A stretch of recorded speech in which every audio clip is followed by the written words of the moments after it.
আদালতের একটি রায়ে সরকারি চাকরিতে কোটা পুনর্বহাল হলে দেশের তরুণ শিক্ষার্থী সমাজ বিক্ষুব্ধ হয়ে ওঠে। তাদের এই ক্ষোভ নির্মম হত্যাযজ্ঞের কারণে। স্বৈরাচারী শাসকের নির্দেশে পরিচালিত হত্যাযজ্ঞের সামনে নির্ভীক চিত্তে দাঁড়িয়েছিল এদেশের ছাত্র, শ্রমিক, জনতা। অকাতরে জীবন উৎসর্গ করেছেন তাঁরা। আজকের দিনে আমি জাতির সূর্য সন্তান জুলাই শহীদদের চিরতরে পঙ্গু হয়েছেন, দৃষ্টি হারিয়েছেন, জাতির পক্ষ থেকে আমি তাদের প্রতি শ্রদ্ধা ও কৃতজ্ঞতা জানাচ্ছি। প্রিয় দেশবাসী, গত এক বছরে আমরা অনেক সংকট ও সম্ভাবনার মধ্য দিয়ে পার করেছি।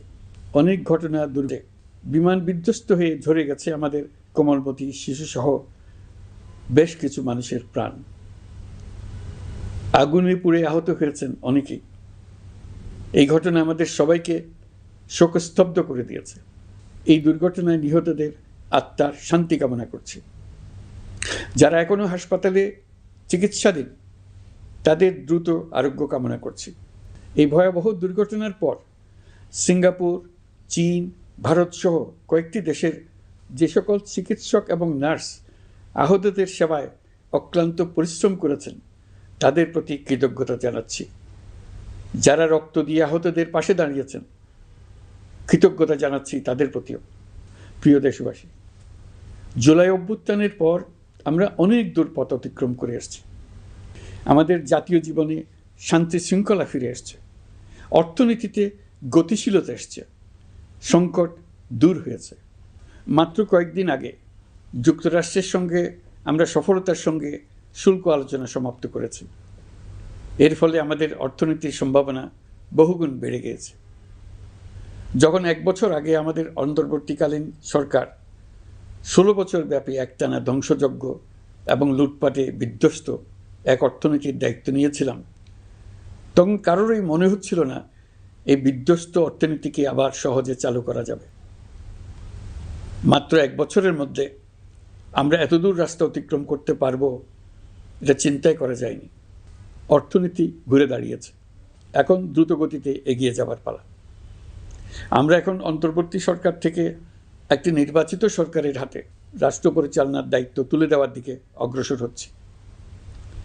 আমরা দায়িত্ব গ্রহণের 4 মাসের মাথায় জাতির উদ্দেশ্যে দেওয়া ভাষণে আমি প্রতিশ্রুতি দিয়েছিলাম 2026 সালের জুনের মধ্যে দেশের আগামী জাতীয় সংসদ নির্বাচন আয়োজন করব।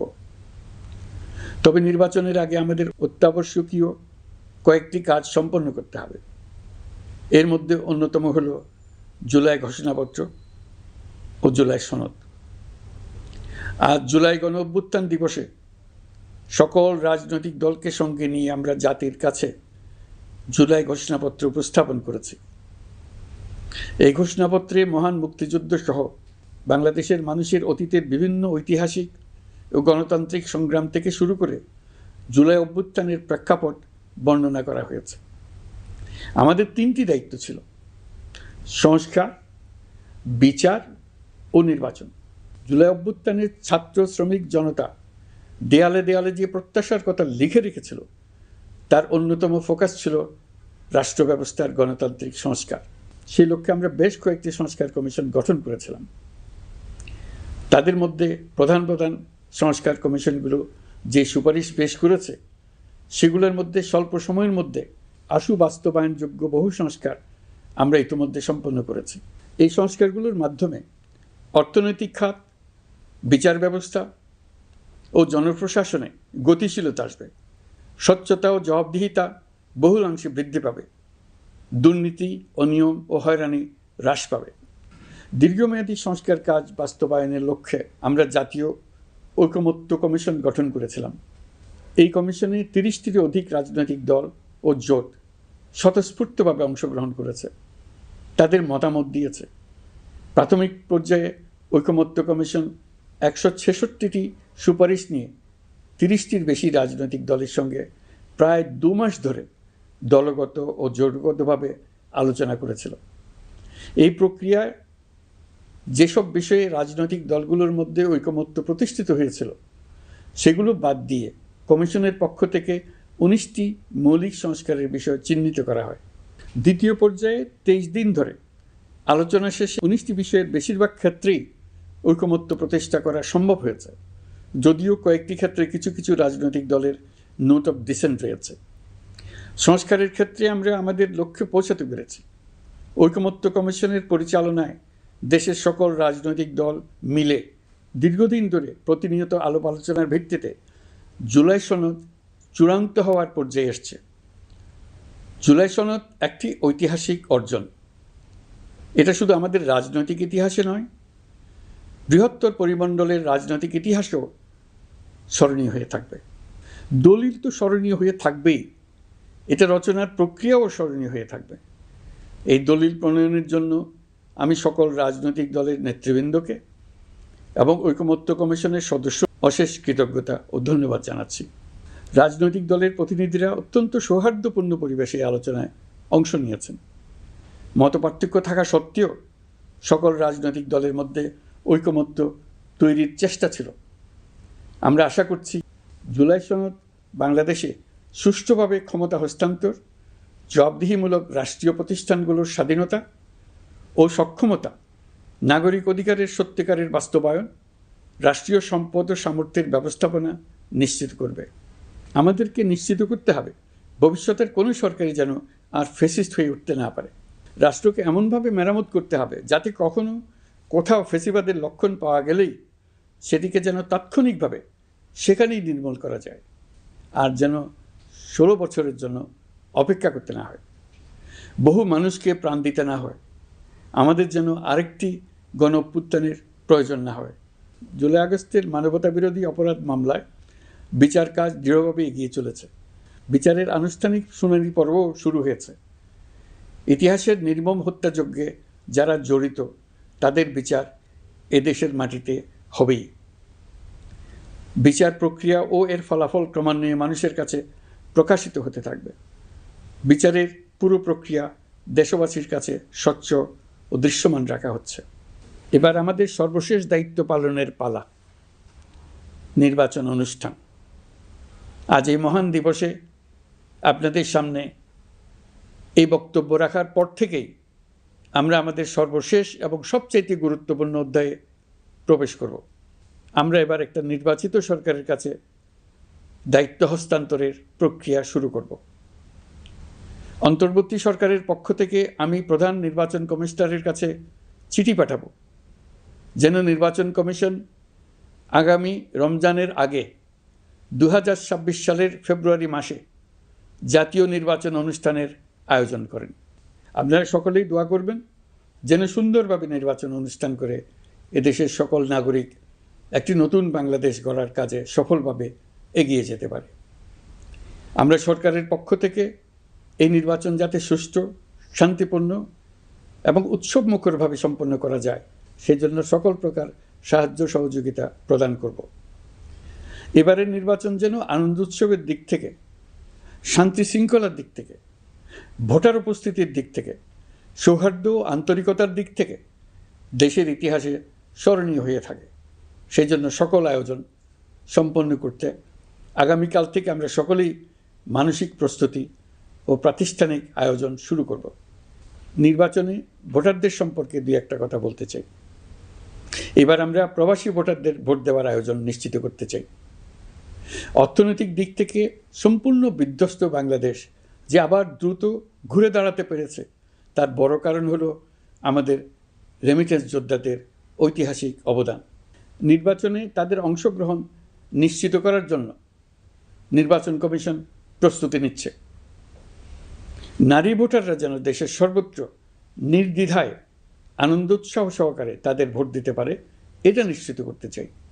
এবার যেন কেন্দ্রে কেন্দ্রে নারী ভোটারদের ঢল নামে, আমরা সেই লক্ষ্যে সমস্ত ব্যবস্থা গ্রহণ করব। দেশের মানুষের ভোটাধিকার কেড়ে নেবার কারণে গত 15 বছর ধরে নাগরিকবৃন্দ ভোট দিতে পারেনি। এবারের নির্বাচনে আমরা আমাদের বকেয়া আনন্দসহ মহা আনন্দে ভোট দিতে চাই। এবারের নির্বাচনে জীবনে প্রথমবার ভোট দিতে যাবে এরকম ভোটাররা নানা উৎসবের মধ্য দিয়ে ভোট কেন্দ্রে যাবে, তাদের এই দিনটি স্মরণীয় করে রাখার জন্য। এর মধ্যে নতুন নারী ভোটার থাকবে, নতুন পুরুষ ভোটার থাকবে। এর মধ্যে এমন ভোটার থাকবে যারা 15 বছর আগে থেকেই ভোট দিতে পারত, কিন্তু জীবনে একবারও ভোট দিতে পারেনি। এর মধ্যে আসবে যারা 10 বছর আগে, 5 বছর আগে ভোট দিতে পারত কিন্তু পারেনি। আর আসবে ভাগ্যবান ও ভাগ্যবতীর দল, যারা এই প্রথমবার ভোটার হওয়ার যোগ্যতা লাভ করলো এবং সঙ্গে সঙ্গে ভোট দেওয়ার সুযোগও পেয়ে গেল। নির্বাচনের দিনকে আমরা ঈদের উৎসবের মতো করতে চাই। এবারের ভোটের আনন্দ থাকবে সবার মধ্যে। আপনারা সবাই বাচ্চা কাচ্চাদের নিয়ে ভোট কেন্দ্রে যাবেন। নাগরিক অধিকার প্রয়োগের মহা আনন্দ পরবর্তী বংশধরদের কাছে তুলে ধরার জন্য এখন থেকে প্রতিদিন আলাপ আলোচনা করুন। আপনার এলাকায় ভোটদান ব্যবস্থা কেমন হলে সুন্দর হয়, কেমন হলে আনন্দমুখর হয়, সেটা আগে থেকে ঠিক করার জন্য। নতুন বাংলাদেশ গড়ার কাজের ভিত্তি রচনা হবে এবারের নির্বাচনে। তার জন্য প্রস্তুতি নিন। প্রিয় দেশবাসী, দেশের ইতিহাসে এখন পর্যন্ত যতগুলো বড় সংঘাত, সহিংসতার ঘটনা ঘটেছে, তার সবগুলোর নেপথ্য কারণ ছিল ত্রুটিপূর্ণ নির্বাচন। ত্রুটিপূর্ণ নির্বাচনের মধ্য দিয়ে কোনো দল যদি গায়ের জোরে নির্বাচিত হয়ে ক্ষমতায় আসে, তার চূড়ান্ত পরিণতি কী তার জুলাই অভ্যুত্থান আমাদের দেখিয়ে দিয়েছে। আমরা ইতিহাসের কলঙ্কিত কোনো অধ্যায়ের পুনরাবৃত্তি আর করতে চাই না। আপনারা প্রত্যেকেই অবগত আছেন, একটা গোষ্ঠী নির্বাচনকে বাধাগ্রস্ত করার জন্য উন্মুখ হয়ে আছে। তারা দেশের গণতান্ত্রিক অগ্রযাত্রাকে ব্যাহত করতে দেশের বাইরে বসে ভেতরে থেকে নানা অপচেষ্টায় লিপ্ত রয়েছে। আমাদেরকে অবশ্যই খেয়াল রাখতে হবে তারা যেন নির্বাচনকে সংঘাতময় করে তোলার কোনো রকমের সুযোগ না পায়। মাথায় রাখবেন, পরাজিত শক্তি নির্বাচনের আগ পর্যন্ত বারবার মাথাচাড়া দিয়ে ওঠার চেষ্টা করবে, কিন্তু একটি অবাধ, সুষ্ঠু, নিরপেক্ষ নির্বাচন সফলভাবে আয়োজন করা গেলে অপশক্তির পরাজয় চূড়ান্ত হবে। নির্বাচন সংক্রান্ত বিষয়ে প্রতিনিয়ত পরামর্শ নেওয়ার জন্য আমরা প্রযুক্তির সাহায্য নেব। এই জন্য একটি অ্যাপ তৈরির উদ্যোগ নিচ্ছি। দ্রুত এই অ্যাপটি চালু হবে। আপনারা আপনাদের সকল পরামর্শ, সকল মতামত, সকল আশঙ্কা এবং উদ্যোগের কথা এই অ্যাপের মাধ্যমে আমাদেরকে জানাবেন। আমরা তা যথাযথ কর্তৃপক্ষকে জানিয়ে দেব, সমস্যা সমাধানের জন্য ব্যবস্থা নেব। রাজনৈতিক দলগুলোর প্রতি আমার আহ্বান থাকবে, আপনাদের নির্বাচনী ইশতেহারে, আপনাদের প্রতিশ্রুতি, প্রতিজ্ঞা, পরিকল্পনায় কোনো কিছুতেই যেন তরুণরা বাদ না পড়ে, নারীরা বাদ না পড়ে। মনে রাখবেন, যে তরুণ তরুণীরা বাংলাদেশকে বদলে দিয়েছে, তারা বিশ্বকেও বদলে দেওয়ার ক্ষমতা রাখে। আপনার দল থেকে তাদেরকে সেই সুযোগ দেওয়ার উদ্যোগ নেন। আগামী নির্বাচনে সবাই নিরাপদে যার যার পছন্দের প্রার্থীকে ভোট দেবে, এটা নিয়ে কারো কোনো আপত্তির সুযোগ রাখা যাবে না। আমরা সবাই সবার পছন্দের প্রতি সম্মান দেখাবো, এটাই হোক আমাদের প্রতিজ্ঞা। প্রিয় দেশবাসী, আপনারা জানেন, সরকার দায়িত্ব গ্রহণের পরপরই দেশের দক্ষিণ ও উত্তরাঞ্চলে যে ভয়াবহ বন্যা পরিস্থিতি তৈরি হয়েছিল, তা ফসল উৎপাদনে ব্যাপক ক্ষতি সাধন করেছে। এর ফলে নিত্য প্রয়োজনীয় পণ্যের মূল্যবৃদ্ধির আশঙ্কা হয়েছিল। তবে সংশ্লিষ্ট প্রতিষ্ঠান ও কর্তৃপক্ষের যথাযথ পদক্ষেপ, নজরদারি ও মধ্যস্বত্বভোগীদের দৌরাত্ম্য কমানোর ফলে এটি এড়ানো গেছে।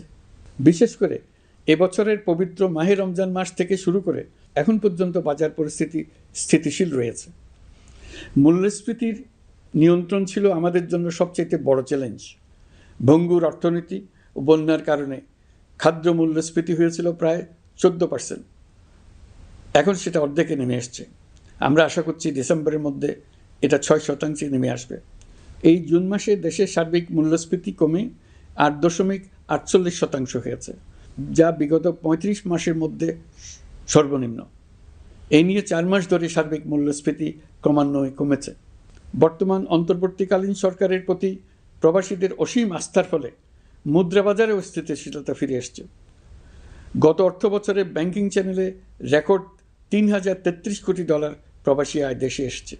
রপ্তানি আয়ে প্রায় 9% প্রবৃদ্ধি হয়েছে। এর ফলে টাকা শক্তিশালী হয়েছে। অনেক বছর পর ডলারের বিপরীতে টাকার মান বাড়ছে। গত 11 মাসে বৈদেশিক পাওনাদারদের পাওনা সুদ ও আসল বাবদ $4 বিলিয়ন অর্থাৎ $400 কোটি অর্থ পরিশোধ করা হয়েছে, যা এ যাবৎকালের সর্বোচ্চ। আগের বকেয়া আদায় পরিশোধের পরও বৈদেশিক মুদ্রার রিজার্ভ বাড়ছে। আগামীতে এই ধারা বজায় থাকবে বলে আমরা আশা করি। বিদেশি বিনিয়োগ বৃদ্ধিতে বিভিন্ন উদ্যোগ নেওয়ার ফলে এই বছরের প্রথম 3 মাসে বিদেশি বিনিয়োগ এসছে 10,500 কোটি টাকা। গত বছরের একই সময়ের তুলনায় এটা দ্বিগুণেরও বেশি। আর অক্টোবর থেকে হিসাব করলে 6 মাসে ফরেন ডাইরেক্ট ইনভেস্টমেন্ট এসছে 16,500 কোটি টাকা, যা গত সরকারের আমলের শেষ 6 মাসের তুলনায় দ্বিগুণ। কর্মসংস্থান সৃষ্টি অন্তর্বর্তীকালীন সরকারের অন্যতম বড় লক্ষ্য। সম্প্রতি হংকং ভিত্তিক শিল্পগোষ্ঠী হান্ডা বাংলাদেশের বস্ত্র ও তৈরি পোশাক খাতে $250 মিলিয়ন বিনিয়োগের প্রতিশ্রুতি নিয়ে এসছে, যা এই খাতে চীনা কোনো কোম্পানির একক সর্বোচ্চ বিনিয়োগ। তাদের এই বিনিয়োগের ফলে 25,000 লোকের কর্মসংস্থান হবে। আমরা দৃঢ়ভাবে বিশ্বাস করি হান্ডার এই বিনিয়োগ আরও চীনা কোম্পানিকে এই দেশে বিনিয়োগের জন্য উৎসাহিত করবে। এর মাধ্যমে আমাদের তরুণ তরুণীদের কর্মসংস্থানের পথ খুলবে। গত 16 বছরে দেশ থেকে যে বিপুল পরিমাণ অর্থ পাচার হয়ে গিয়েছে, আমরা সেটা ফিরিয়ে আনার উদ্যোগ নিয়েছি। এই দীর্ঘ আইনি প্রক্রিয়ার জন্য সরকার নামকরা বিদেশি আইনি প্রতিষ্ঠানকে নিয়োগ দিয়েছে।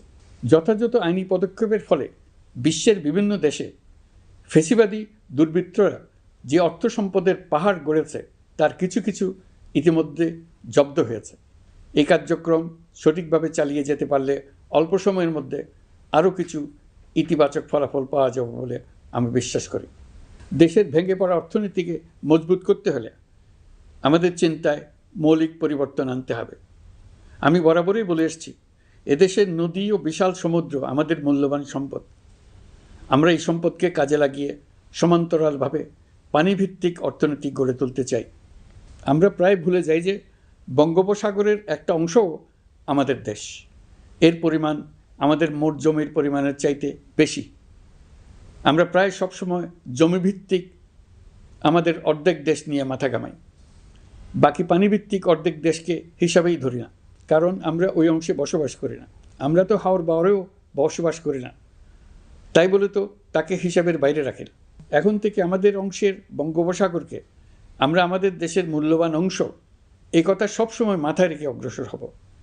এই অংশের পানির উপর দিয়ে দেশ বিদেশের সঙ্গে আমরা বাণিজ্য করব, তার মাধ্যমে আমরা পুরো পৃথিবীকে আমাদের প্রতিবেশী বানাবো। এই পানির মধ্যে আছে অফুরন্ত সম্পদ, মৎস্য সম্পদ, যা প্রতি বছর ফসল দেয়। এই পানির নিচে আছে অফুরন্ত গ্যাস। এর সব কিছুকে নিয়েই প্রতিনিয়ত আমাদের চিন্তাভাবনাকে চালিত করতে হবে। বর্তমান সরকার চট্টগ্রাম বন্দর ব্যবস্থাপনাকে নতুন করে সাজানোর উদ্যোগ নিয়েছে। সরকার সম্প্রতি বাংলাদেশ নৌবাহিনী পরিচালিত ড্রাই ডক লিমিটেডকে নিউ মুরিং টার্মিনাল কন্টেইনার হ্যান্ডলিংয়ের দায়িত্ব দিয়েছে। তারা কাজ শুরু করা মাত্রই কিছু ইতিবাচক পরিবর্তন এসছে। প্রথম 2 সপ্তাহে দেখা গেছে আগের তুলনায় প্রতিদিন গড়ে 225টি বেশি কন্টেইনার ইতিবাচক ভূমিকা রাখতে সক্ষম হবে। বিনিময়ে তারাও উপকৃত হবে, আমরাও উপকৃত হব। আমাদের উপকূল অঞ্চল অফুরন্ত সম্ভাবনার আধার। কুমিরা থেকে টেকনাফ পর্যন্ত নানা বন্দরের কর্মচাঞ্চল্যে সমগ্র উপকূল অঞ্চলকে দক্ষিণ এশিয়ার একটি গুরুত্বপূর্ণ অর্থনৈতিক প্রাণকেন্দ্র হিসেবে প্রতিষ্ঠা করবে। এই পুরো অঞ্চলে অনেকগুলো শিল্পাঞ্চল গড়ে উঠবে শুধু সমুদ্রের সান্নিধ্য এবং তার ব্যবহারের দক্ষতার কারণে। সমুদ্র উপকূলীয় অঞ্চলের সম্পদ ও পরিবেশের টেকসই ব্যবহার নিশ্চিত করতে আমাদের বন্ধু দেশগুলোর সঙ্গে আলোচনা শুরু করেছি। তারা উৎসাহ সহকারে সাড়া দিয়েছেন। গভীর সমুদ্রকে আমরা এখনও আমাদের কল্যাণে কাজে লাগাতে পারিনি। একে কেন্দ্র করে আমরা মাছ পালন, আহরণ ও প্রক্রিয়াজাতকরণের শিল্প গড়ে তুলতে কাজ শুরু করেছি। এতে করে লক্ষ লক্ষ মানুষের কর্মসংস্থান হবে, আমাদের অর্থনীতি নতুন শক্তিতে বলীয়ান হবে। প্রিয় দেশবাসী, প্রবাসী বাংলাদেশিদের জন্য ভিসা সংক্রান্ত জটিলতা দূর করতে আমরা গভীরভাবে কাজ করে যাচ্ছি। বাংলাদেশি নাগরিকদের জন্য আরব আমিরাত পুনরায় ভিসা চালু করেছে। মালয়েশিয়া কর্তৃপক্ষ বাংলাদেশি কর্মীদের জন্য প্রথমবারের মতো মাল্টিপল এন্ট্রি ভিসা চালু করেছে। অন্যান্য দেশের সঙ্গেও ভিসা জটিলতা কীভাবে কমিয়ে আনা যায় এ নিয়ে আমরা কাজ করে যাচ্ছি। আগামী 5 বছরে জাপানে অন্তত 1 লক্ষ বাংলাদেশি তরুণদের পাঠানোর প্রস্তুতি শুরু করেছে। তরুণদের সেখানে পাঠানোর জন্য বিশেষ প্রশিক্ষণ, অন্যান্য ব্যবস্থাও আমরা নিতে শুরু করেছি। এর পাশাপাশি আমরা ইতালি, দক্ষিণ কোরিয়া, সার্বিয়া সহ বিভিন্ন দেশে দক্ষ কর্মীদের পাঠানোর উদ্যোগ নিয়েছি। সৌদি আরব, জর্ডান, ওমান সহ বিভিন্ন দেশে নথিপত্রের কারণে যে প্রবাসীরা ইরেগুলার হয়ে গিয়েছিলেন তাদেরকে রেগুলারাইজ করার জন্য ব্যবস্থা নিয়েছে। আমরা বিভিন্ন দেশের সঙ্গে বিদ্যমান চুক্তিগুলোকে পর্যালোচনা করে দেখছি যাতে আমাদের প্রবাসী ভাই বোনদের জন্য সেগুলো স্বস্তিদায়ক হয়। দেশে এবং দেশের বাইরে বাংলাদেশের নাগরিকরা যে যেখানে অবস্থান করছে তারা যাতে সব ধরনের নাগরিক সুবিধা পান, আমরা সেই বিষয়ে উদ্যোগ নিয়েছি। চলতি বছর আমাদের নানা উদ্যোগের ফলে প্রায় ৮৭,০০০ বাংলাদেশি সুষ্ঠুভাবে হজ পালন করতে পেরেছেন। হজের ব্যয়ও অন্যান্য বছরের তুলনায় আমরা কমিয়ে আনতে পেরেছি। হাজিরা যাতে নির্বিঘ্নে হজ সম্পন্ন করতে পারে সেজন্য লাব্বায়েক নামে অ্যাপ চালু করেছে, যার মাধ্যমে ঘরে বসেই হাজিদের আত্মীয় স্বজন, পরিবার পরিজন তাদের অবস্থান প্রতি মুহূর্তে জানতে পেরেছেন। এই বছর দক্ষিণ এশিয়ার অন্যান্য দেশগুলোতেও আমাদের হজ ব্যবস্থাপনা প্রশংসিত হয়েছে। আগামী বছরের হজ ব্যবস্থাপনা যেন আরও নির্বিঘ্নে সম্পন্ন করা যায় সেজন্য মন্ত্রণালয় এখন থেকেই প্রস্তুতি নিতে শুরু করেছে। প্রিয় দেশবাসী, জুলাই গণঅভ্যুত্থানে তরুণ শিক্ষার্থীদের পাশে ঢাল হয়ে দাঁড়িয়েছিলেন আমাদের বাবা মা ও শিক্ষকরা। আমাদের বাবা মায়েরা তাদের সন্তানকে বহু কষ্টে বড় করে বিশ্ববিদ্যালয়ে পাঠায়। লেখাপড়া শেষ করে অনেক ছাত্র অসুস্থ হয়ে বের হয়। এর কারণ আবাসিক হলের নোংরা পরিবেশ, খাবারের নিম্নমান, তার উপর দলীয় সন্ত্রাসীদের দমনপীড়ন। বিশ্ববিদ্যালয়ে পড়াশোনার পরিবর্তে প্রতিদিন শিক্ষার্থীদের জোর করে রাজনৈতিক দলের প্রোগ্রামে নিয়ে যাওয়া হতো। প্রশাসন ও শিক্ষকরা সবই জানতেন, অথচ কেউ এটি থামাতে পারেননি, চেষ্টাও করেননি। কারণ শিক্ষকদের একটি বড় অংশ প্রমোশনের জন্য প্রতিটি বিশ্ববিদ্যালয়ের আবাসিক হলগুলোতে দলীয় সন্ত্রাসীদের নিয়ন্ত্রণ আর অমানসিক নির্যাতন চলত। সেখানে গড়ে তোলা হয়েছিল টর্চার সেল। অন্তর্বর্তী সরকার প্রতিশ্রুতিবদ্ধ যে আমরা আর কখনো শিক্ষা প্রতিষ্ঠানগুলোকে এমন কোনো রাজনীতি দ্বারা কলুষিত হতে দেব না যা পড়াশোনার পরিবেশ নষ্ট করে, তরুণদের জীবন ধ্বংস করে। বাবা মায়েদের যেন সন্তানকে বিশ্ববিদ্যালয়ে পড়তে পাঠিয়ে আর কখনো শঙ্কায় থাকতে না হয়। বর্তমান সরকার দায়িত্ব গ্রহণের পরপরই শিক্ষা ব্যবস্থার উন্নতির জন্য ধারাবাহিকভাবে পরামর্শ কমিটির সঙ্গে বৈঠক করেছে, বিভিন্ন উদ্যোগ হাতে নিয়েছে। বিদ্যালয়গুলোতে শিক্ষার মান কীভাবে বাড়ানো যায় সে বিষয়ে বিভিন্ন উদ্যোগ নেওয়া হচ্ছে। সরকার কিছুদিন আগে সারা দেশের সরকারি প্রাথমিক বিদ্যালয়ের সব প্রধান শিক্ষকের বেতনের গ্রেড এক ধাপ বাড়িয়ে 10ম গ্রেড করার সিদ্ধান্ত নিয়েছে। এটি একটি যুগান্তকারী সিদ্ধান্ত। প্রাথমিক বিদ্যালয়গুলিতে শূন্য পদে 6,500 প্রধান শিক্ষক নিয়োগের প্রক্রিয়া চলছে। প্রাথমিকের পড়াশোনার পদ্ধতিগত পরিবর্তনের দিকেও আমরা মনোযোগ দিচ্ছি। সব স্কুলে ইন্টারনেট সংযোগ ও মাল্টিমিডিয়া শ্রেণীকক্ষ তৈরির নির্দেশ দেওয়া হয়েছে। পার্বত্য চট্টগ্রামে কমপক্ষে 100টি স্কুলে এবছরের মধ্যেই ই-লার্নিং চালু হবে। ঢাকা চট্টগ্রামের অভিজ্ঞ শিক্ষকরা প্রযুক্তির সহায়তায় এসব স্কুলে শিক্ষকতা করে সেখানকার শিক্ষক ঘাটতি পূরণ করবেন। যেসব এলাকায় বিদ্যুতের ঘাটতি রয়েছে সেখানে সোলার প্যানেল বসিয়ে বিদ্যুতের ঘাটতি নিরসন এবং মোবাইল নেটওয়ার্ক ও স্টারলিং পরিষেবা ব্যবহার করে এই সংকট মোকাবেলা করা হচ্ছে। স্কুলগুলোতে মেয়েদের জন্য বিশেষ ব্যবস্থা গ্রহণ করে তাদের পড়াশোনার উপযোগী করে তোলা হচ্ছে।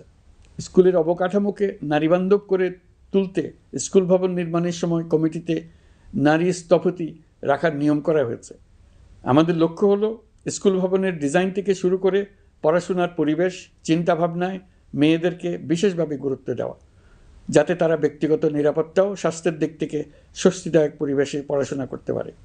প্রিয় দেশবাসী, জুলাই গণঅভ্যুত্থানে শহীদ ও আহত যোদ্ধাদের জন্য আমরা নিরলসভাবে কাজ করে যাচ্ছি।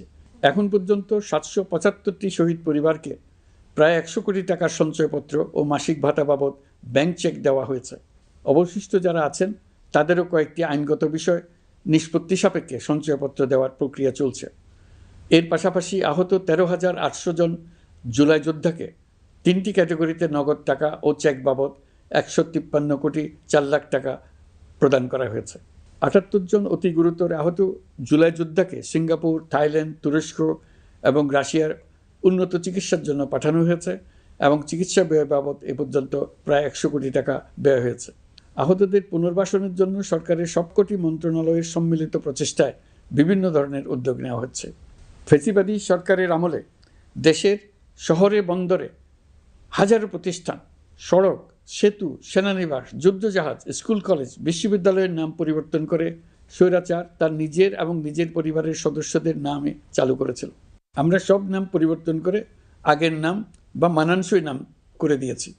প্রিয় দেশবাসী, অন্তর্বর্তীকালীন সরকার এমন এক অবস্থায় দেশের দায়িত্বভার গ্রহণ করেছিল যখন প্রতিটি গণতান্ত্রিক প্রতিষ্ঠান, অফিস, আদালত বিধ্বস্ত অবস্থায় ছিল।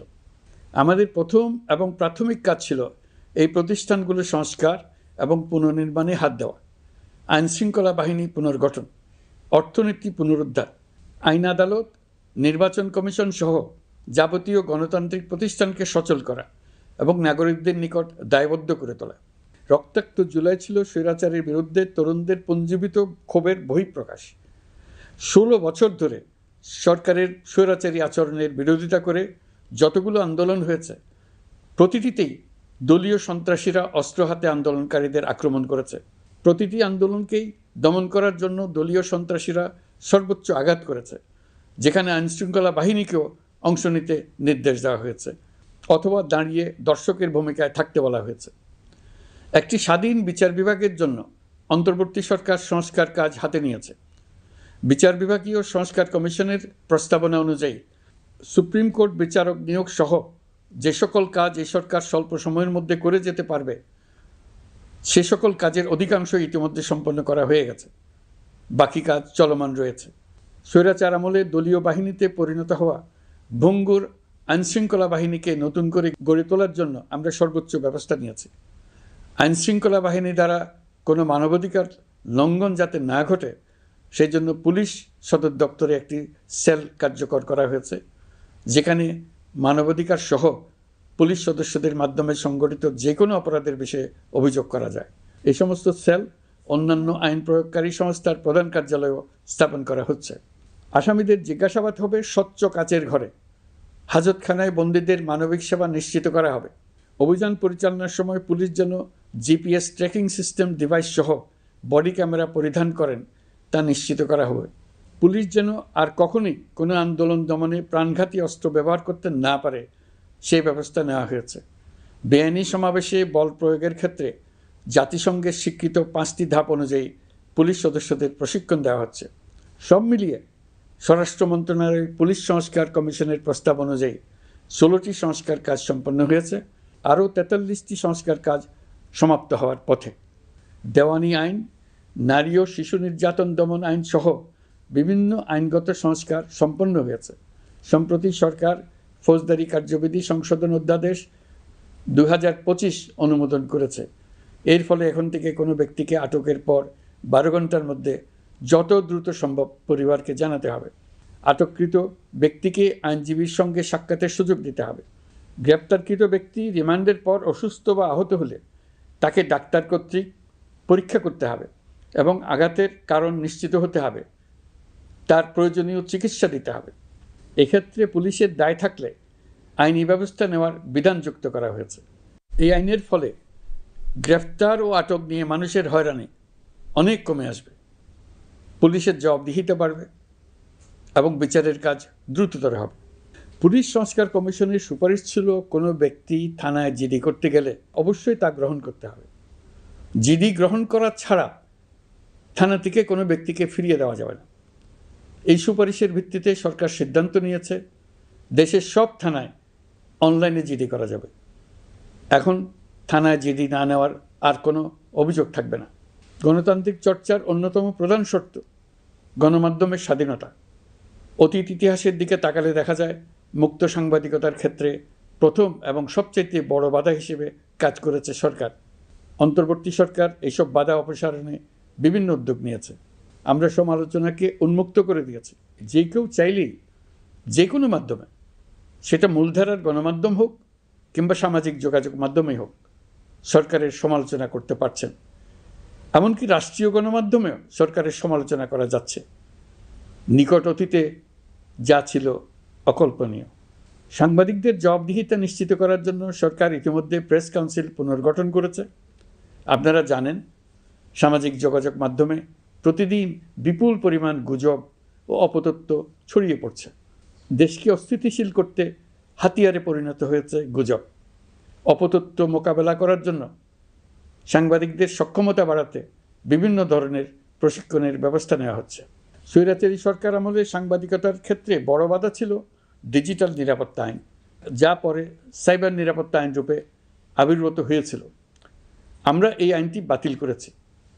এই আইনের অধীনে সাংবাদিকদের বিরুদ্ধে করা সব মামলা বাতিল করা হয়েছে। সংবাদ মাধ্যমের স্বাধীনতা নিশ্চিতকরণে এটি একটি বড় অগ্রগতি। নতুন যে আইন প্রণীত হয়েছে তাতে আগের আইনের নিবর্তনমূলক 9টি ধারা বাদ দেওয়া হয়েছে। আগের আইনের আওতায় করা 95% মামলায় এসব ধারায়। আমরা বিশ্বাস করি নতুন আইন প্রণয়নের পর সাংবাদিকদের আইনি হয়রানি বন্ধ হবে। গত বছর মানুষের প্রতিবাদকে স্তব্ধ করে দিতে ফ্যাসিবাদী সরকার ইন্টারনেট বন্ধ করে দিয়েছিল, যাতে গোপনে তারা দমন নিপীড়ন হত্যাকাণ্ড চালাতে পারে। অন্তর্বর্তী সরকার সাইবার সুরক্ষা আইন সংশোধন করে নতুন অধ্যাদেশে প্রথমবারের মতো ইন্টারনেটকে মৌলিক অধিকার হিসেবে অন্তর্ভুক্ত করেছে। সম্প্রতি আন্তর্জাতিক bandwidth real time internet traffic পরিবহনে 4 টেরাবাইট সেকেন্ডের মাইলফলক অতিক্রম করেছে বাংলাদেশ সাবমেরিন কেবলস পিএলসি। বাংলাদেশে ইন্টারনেট সেবার মান ভালো করতে সরকারের পক্ষ থেকে সর্বোচ্চ উদ্যোগ নেওয়া হয়েছে। প্রিয় দেশবাসী, আপনাদের আহ্বানে একটি ঐতিহাসিক সন্ধিক্ষণে আমরা দায়িত্বভার গ্রহণ করেছিলাম। জুলাই অভ্যুত্থানে সৃষ্ট নতুন বাংলাদেশের যে অভূতপূর্ব সম্ভাবনা জাগ্রত হয়েছে তাকে এগিয়ে নিতে আপনারা আমাদেরকে দায়িত্ব দিয়েছিলেন। গত 12 মাস ধরে আপনাদের সবাইকে সাথে নিয়ে জুলাইয়ের দাবি পূরণের চেষ্টা করে যাচ্ছি। আসুন আজ জুলাই গণ অভ্যুত্থান দিবসে প্রতিজ্ঞাবদ্ধ হয়ে এই জাতিকে আমরা আর কখনো বিভক্ত হতে দেব না। আমরা সকল নাগরিকের প্রতি মর্যাদাশীল থাকব, তিনি যেই পরিচয়েরই হন না কেন। আমরা দৈনন্দিন জীবনে নানা ঘাত প্রতিঘাতে সাময়িকভাবে যদি পথভ্রষ্ট হয়েও পড়ি, প্রতি বছর জুলাই আমাদেরকে নতুন করে ঐক্যবদ্ধ হতে শক্তি যোগাবে। জুলাই তরুণদের উসিলায় জাতির আত্ম আবিষ্কারের মাস, ভুলভ্রান্তি শুধরে নেবার মাস, গর্তে পড়ে যাওয়ার প্রবণতা থেকে নিজেদেরকে রক্ষা করার মাস। জুলাই গ্রামে গঞ্জে, সরকারি বেসরকারি স্কুল কলেজে, বিশ্ববিদ্যালয়ে, ফসলের মাঠে, ঘরে বাড়িতে কিশোর কিশোরী তরুণ তরুণীদের কাছ থেকে তাদের আকাঙ্ক্ষাগুলো জেনে নেওয়ার মাস। নির্বাচন আসছে। যদি আপনি আপনার নির্বাচনী এলাকা থেকে দূরে বসবাস করেন, তবে এখন থেকে নিয়মিত নির্বাচনী এলাকা পরিদর্শন করুন, যাতে সেরা ব্যক্তিকে নির্বাচিত করতে আপনি প্রস্তুত হতে পারেন।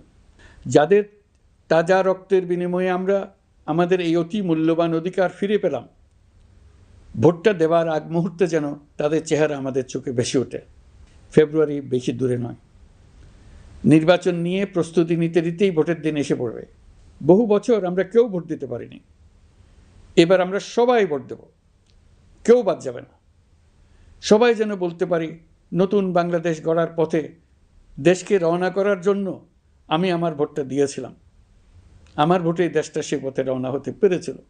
জুলাই গণ অভ্যুত্থান দিবসে সকল নাগরিকের কাছে আমার আহ্বান, আসুন নতুন বাংলাদেশ গড়ার প্রথম বড় পরীক্ষায় সফলভাবে উত্তীর্ণ হই। মহান আল্লাহ আমাদের সহায় হন। আল্লাহ হাফেজ।